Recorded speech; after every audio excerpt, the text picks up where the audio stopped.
Bonjour Julien. Bonjour Jérôme. Alors, est-ce que tu peux, s'il te plaît, nous décrire rapidement, hein, parce que je vois déjà qu'on me dit que je suis en retard, la solution Rancher.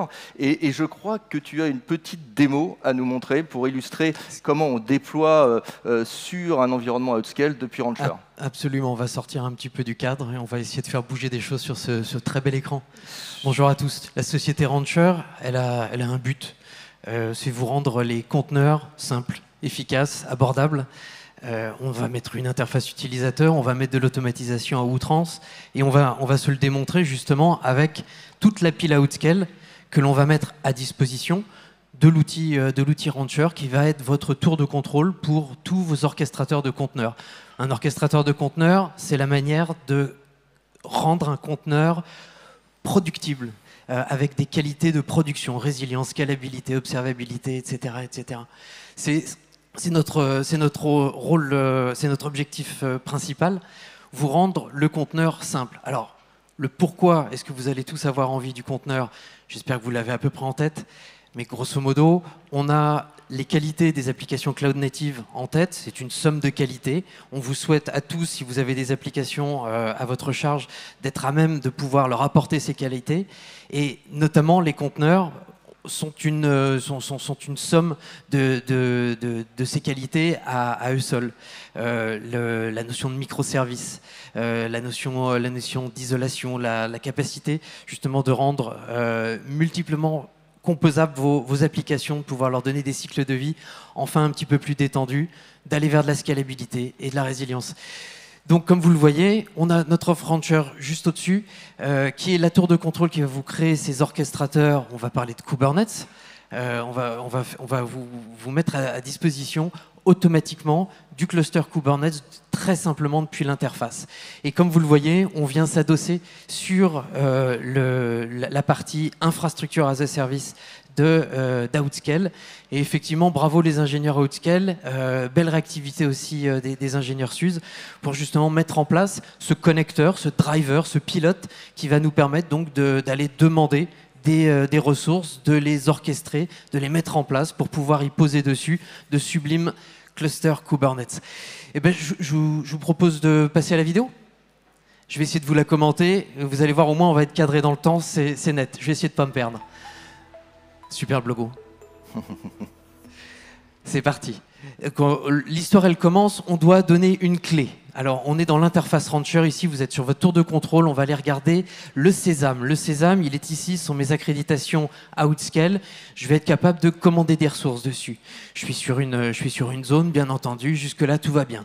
On va s'empresser d'aller se créer un cluster. On va cliquer sur le bon vieux bouton Create. Je vous parlais de visuel, c'est toute la beauté de Rancher. J'ai maintenant une tuile Outscale, ce fameux node driver développé par nos puissants ingénieurs.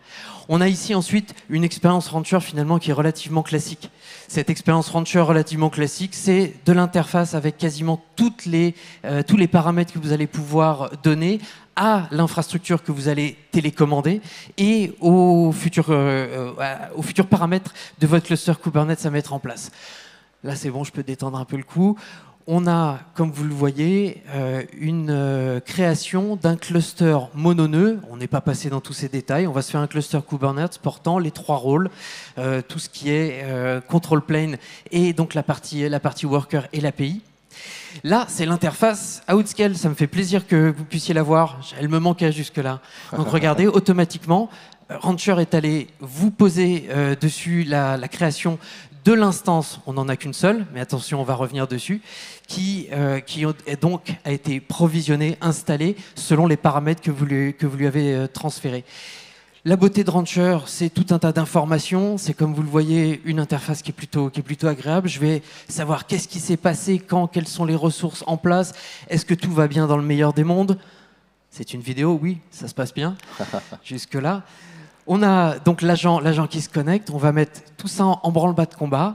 Le cluster est running, j'ai un cluster Kubernetes. Ça, c'est le cluster Kubernetes super rapide, regardez de la mémoire du CPU, etc., plein de valeurs.